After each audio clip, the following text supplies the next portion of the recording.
Hello, listen. What's important to you about what's going on in your community? Are you interested? Are you concerned? In any case, I invite you to tune into my show, Seattle Here and Now, on Rainier Avenue Radio.org. Why? I will be covering a wide range of topics important to you and impacting the community. Each show will have a special guest or guests to share with you information on a variety of subjects that are happening here and now in Seattle. I promise I will work hard to make my show informative, interesting, and entertaining. Be sure to listen to Seattle Here and Now on Rainier Avenue Radio.world. Turn up your radio wherever you at. We about to bring it. Street Beat. Yeah. With Tony B. Tony B will give you a chance to tackle local, national, and international issues that affect your community. Street Beat. Street Beat. Tony. Are you in need of new or gently used clothing? Hope's Community Closet is here to help. We offer a wide range of clothing for men, women, youth, children, and infants. Join us on the fourth Saturday of each month from 12:30 to 4 at the Silent Task Force. We're giving clothing with care, community with heart. Lovely Ladies Lemonade for sale and shop to the sound of old school soul. Any questions? Contact Alicia Kennedy, Executive Director of Women United at 206-316-7601. 206-316-7601. Come and find the perfect outfit for you and your family. We look forward to seeing you there. I'm Paul Pearson, host of Star Time. And when I'm not deep frying a turducken in a closed garage, I'm listening to Rainier Avenue Radio.world.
I'm not muted.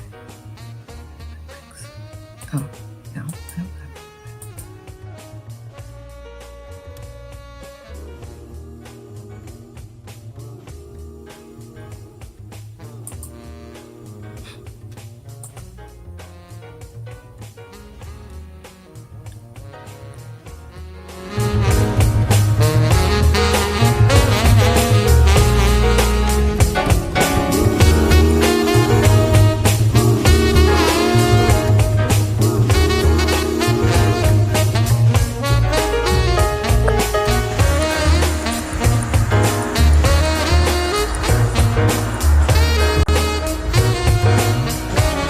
Everybody, it's Friday and it's Liquid Sunshine Day. Welcome to Seniors Matter. I'm Brenda Charles Edwards, the host of Seniors Matter. We're here every Friday at 12:30 p.m. Pacific Standard Time on www.rainieravenueradio.world, your South Seattle community radio station. You can also listen to us on YouTube,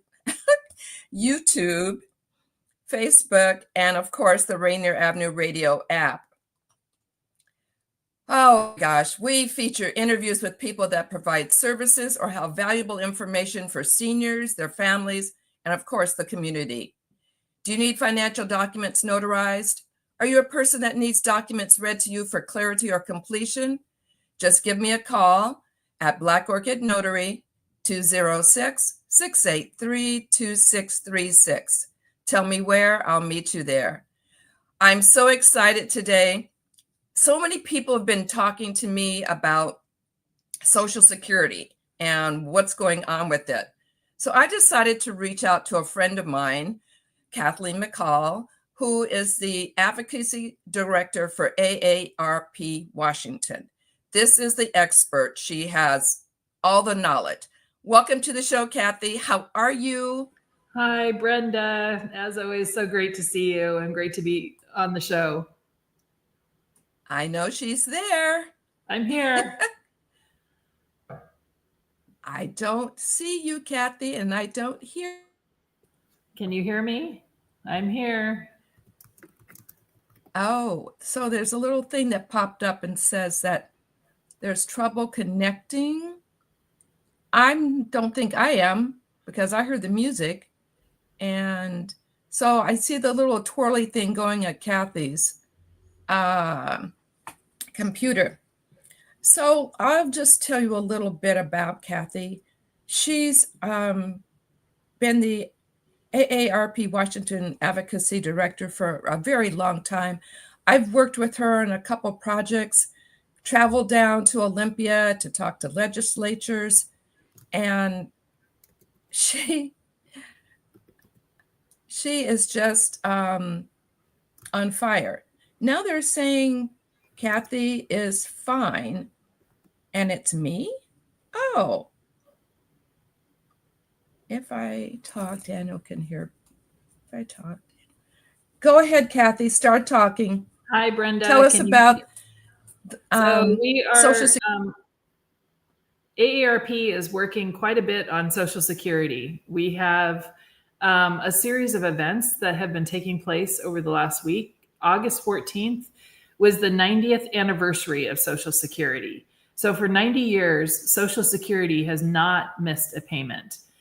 Social Security has been there for people to support their retirement, to make sure that they have the money that they need to pay expenses. So Social Security was a promise made to the American public by our government to ensure that there would be resources available for people to use as they retire. So it's really thrilling to be supporting Social Security and its 90th anniversary, because for 90 years, it has not missed a payment. And let's hope it doesn't. No. And AARP is really tracking Social Security. We know that there's a lot of, politicians and people in DC that are saying, Social Security is going to run out of money. Or even I have two daughters in their 20s who are like, oh, Social Security will never be there for me. Social Security will be there. So I know that AARP is tracking everything that's going on with Social Security. For those of you that may not know, AARP is our biggest advocate. They're a nonprofit, but they're there in the legislature just doing the best that they can to make sure we're taken care of. And so far, they've been doing a really great job. Thank you. So AARP has about 870,000 members in the state. What does this say? Support your favorite community radio station today and make more broadcasts like this possible by donating on Venmo at Rainier Avenue Radio and online at rainieravenueradio.world. So AARP continues to be an advocate for older adults. We love the Senior Matters show because we have an opportunity to share and disseminate information. There's a lot of other issues that are on AARP's radar screen, including what's happening with Medicaid. So Medicaid is different from Medicare. So most seniors are very familiar with Medicare because Medicare pays for your health care and for your hospital stays. But Medicaid also is the funding that pays for long-term care and is very important. And so, Brenda, I thought we'd talk a little bit about Medicaid. Does that work? Yeah, that's great because people are concerned about that too, especially those that are on it.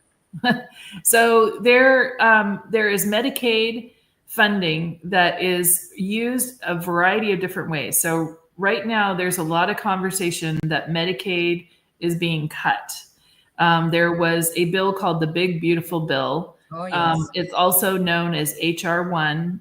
It is now an act or the law, and funding decisions are being made. And there is the potential that Medicaid will be cut, and that could be devastating.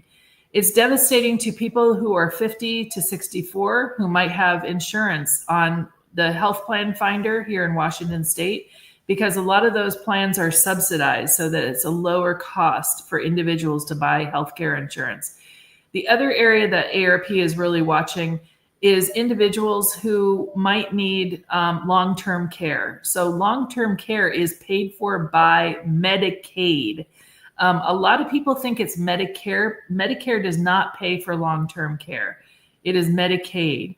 So our concern is that if there's a cost shift, so if any part of the Medicaid budget is cut, the government is going to have to make up that cut.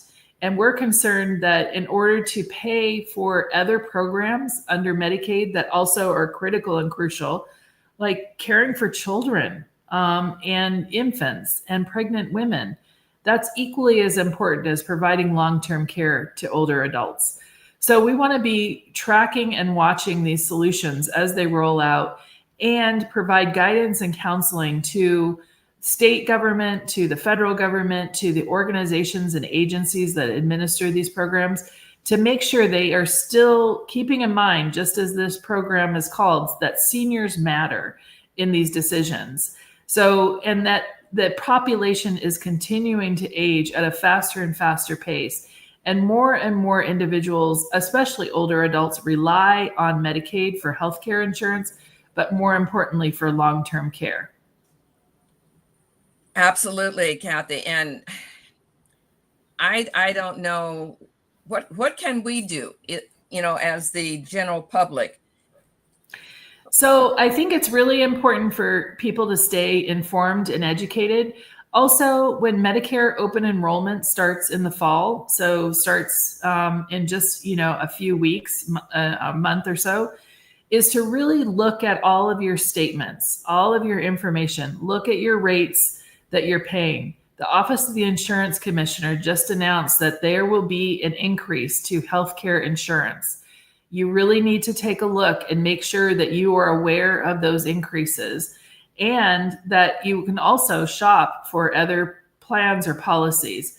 But it's really important to be an informed consumer and to track this information. So look at your insurance statements, look at your Medicare statement, go online if you have that ability to look at your Social Security statement.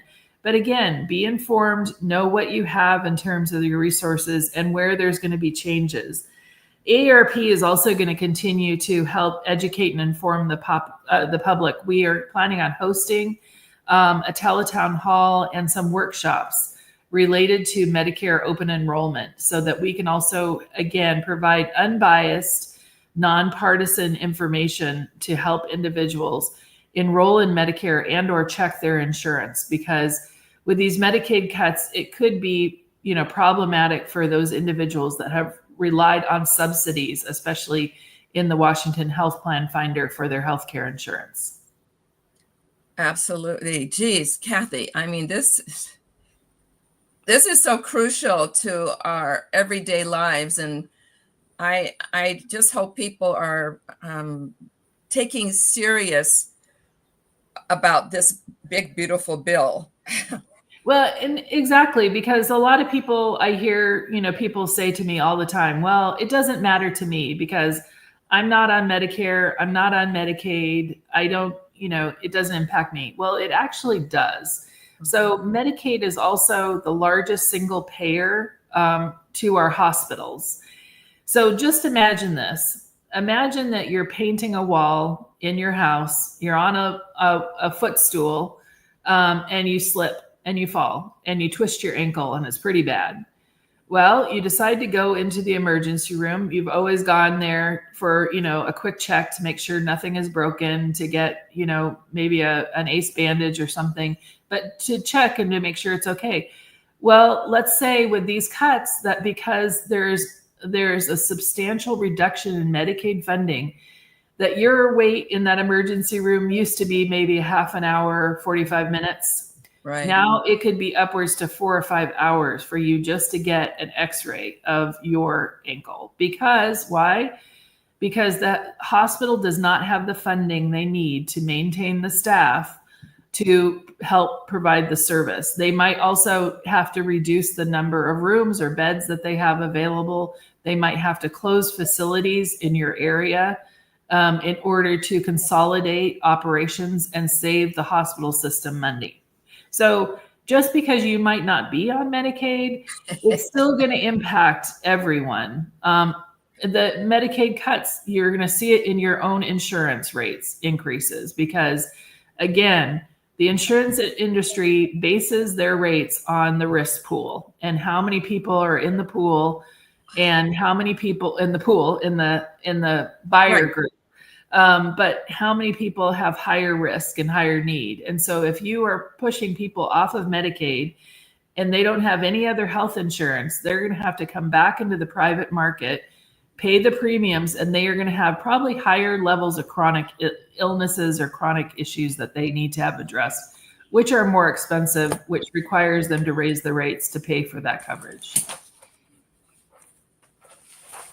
So I know that's a lot of information, but I think the key takeaway for me and for you as a listener is just to make sure that you are tracking your own personal information. Also, try to read up as you can. Google search Medicaid, look and click on the news icon and look for unbiased reporting. There's a lot of good reporting from the Atlantic.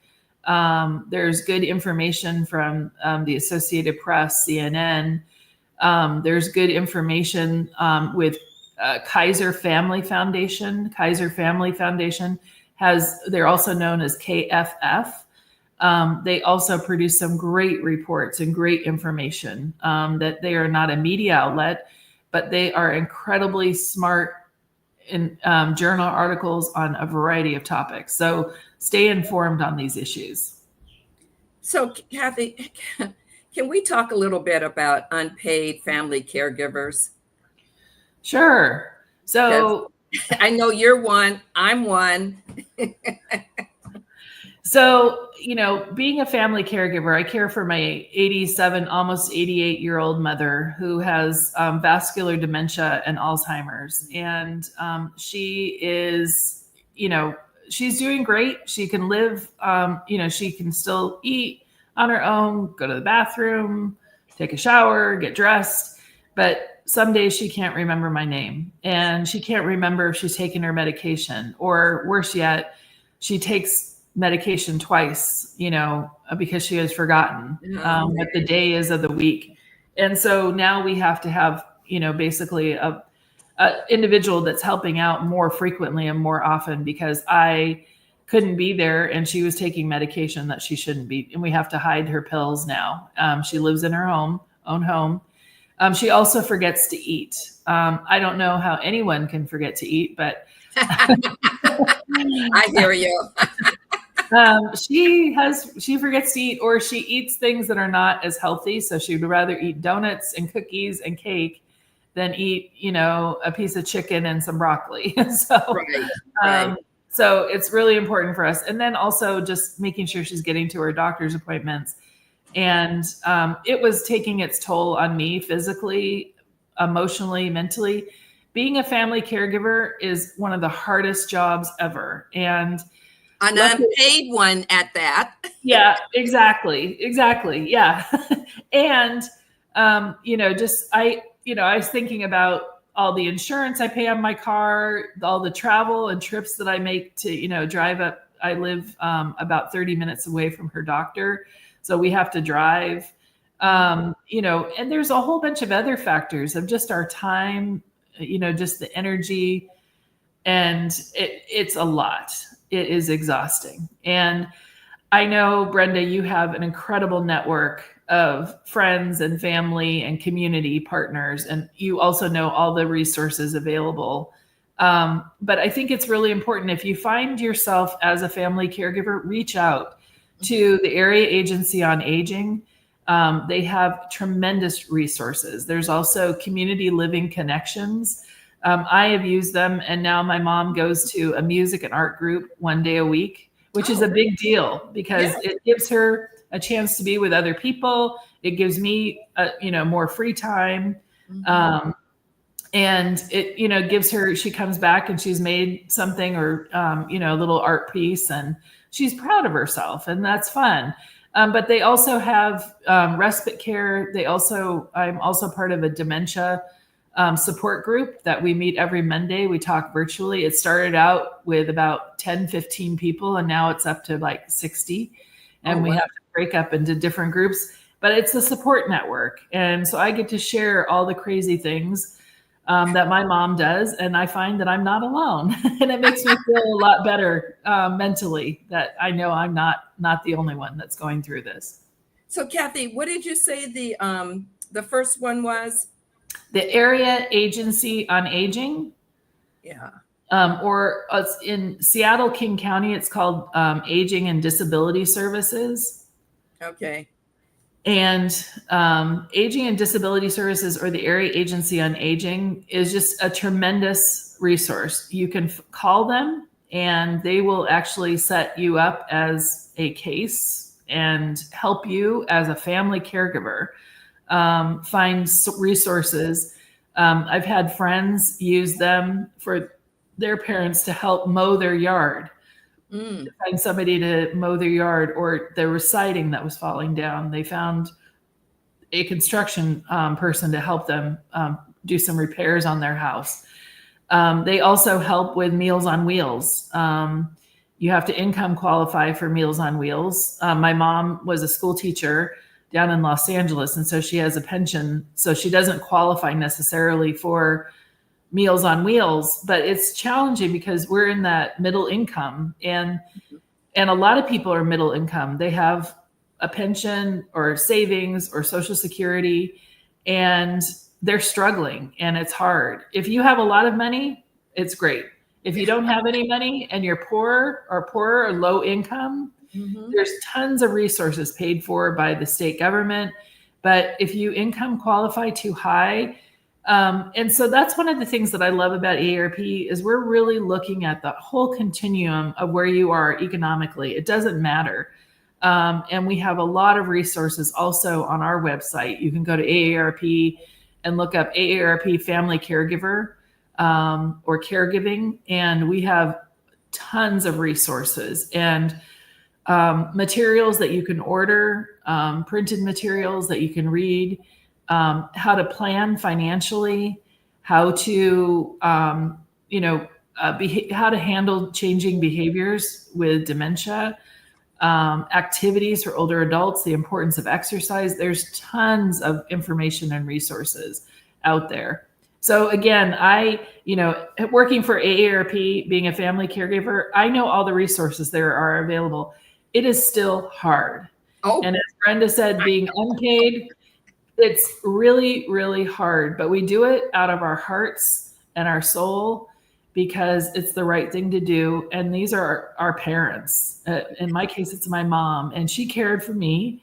She cared for her grandchildren, and I feel I owe her to care for her as she ages too. Well, Cathy, that's very well said, because I've had people say to me, well, why do you do this? Well, God, isn't that a lot? I said, yes, it is a lot. But I remember times when I was growing up, there were things that I wanted, places I wanted to go. And I didn't go to everything, but I did a lot. And my mother worked very hard. She worked at Boeing as a riveter. In fact, she's a Rosie the Riveter. And she put us to school, my brother and I, and we went to college and got our degrees. But it's because she was working hard. And so now she can't. She does very well. Yesterday, though, was a example of a crazy day. We had 2 eye doctor's appointments, one for me, one for her. Unfortunately, I was able to schedule it where we were sort of together. Hers was at 12:50, mine was at 1:10. And while I'm with her, in the room with her, then here comes the nurse saying, is Brenda in there? I said, yeah, Brenda's in here. Brenda has to stay here till the doctor finishes with her. So then the nurse that was doing mom, she said, well, I'll do her too. So I got to stay in the room and get my eyes tested. And then we left. Then it was just enough time to take her to get her hair done. And then my husband, oh my gosh, my husband is so wonderful because he knew I had to get my eyes dilated. So he drove us. We picked Mom up. He drove us to the doctor. He drove her to her hair appointment. We went across the street, got something to eat, then came back, took her home. And then I won't go into all the craziness that happened after that, but it was, I guess you could say, a typical day in the day of a life of a family, unpaid family caregiver. I think we must have had a crazy day yesterday together because I was in Spokane with AARP having one of our 90th anniversary events. And my mother called me, and she can still use the cell phone sometimes. And she called me and she was almost crying because she was like, "Where are you? You're not here." And I said, "Well, I'm in Spokane." She's like, "You went to Spokane without me?" She's like, "How come you didn't take me to Spokane with you?" And she's very upset. And she was like, and then I said, "Mom, but isn't your friend Lori coming over? I thought she was coming over today." And she's like, "Oh yeah, she is. I think I hear her at the door." And then all of a sudden she's all happy. Yeah, I know. And isn't that a blessing? Yeah. And she was all, but she'd given me so much grief. And I'm like, oh, good. Mother guilt still works. So. Yes, I know. But we are very blessed to have our mothers. And I know, just real quickly, because we're almost out of time, but when my dad was ill, we tried to get resources, especially for respite, because crazy. But they were both retired. He was in his 90s, and they said that between the two incomes, if you want to call it that, they made too much money. So all they qualified for was 20 hours a month for respite care. That's 5 hours a week. That was a joke. That's nothing. That's a joke. Yeah. So we had to hire somebody outside, which was, I believe, $25 an hour. And, but otherwise we were doing all the caregiving, between my brother and my husband and I, and my mom, of course, because Dad was still at home until he wasn't. So, it's just really, I just appreciate the fact that AARP is working so hard to take care of us.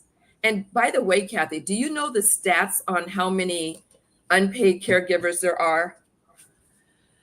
In Washington State, there's about 800,000 unpaid family caregivers. 800,000? Yes. Oh my gosh. Woo. Okay. So can you imagine if they all voted and to support family caregiver programs? Yes. I think we should all rise up. Oh, absolutely. Well, Cathy, my time is up. But gosh, I'm so glad you were here. And I don't know what our technical difficulties were, but I appreciate the fact that you just carried on. That's what I tell my guests. I ask you for questions so you will know what we're talking about in case something like this happens, and you can just carry on. So thank you, my dear. I appreciate that. And I appreciate you immensely. This is one of the hardest working women in Washington State, ladies and gentlemen. Well, I appreciate Brenda. And if you want to be a volunteer like Brenda is with AARP, please contact us, aarp.org/WA. Absolutely. Great place to be. Take care, my dear. Have a wonderful weekend. Thank you. You too. All right. Thank you to my listening and viewing audience. Take care. We'll see you again next week. Bye.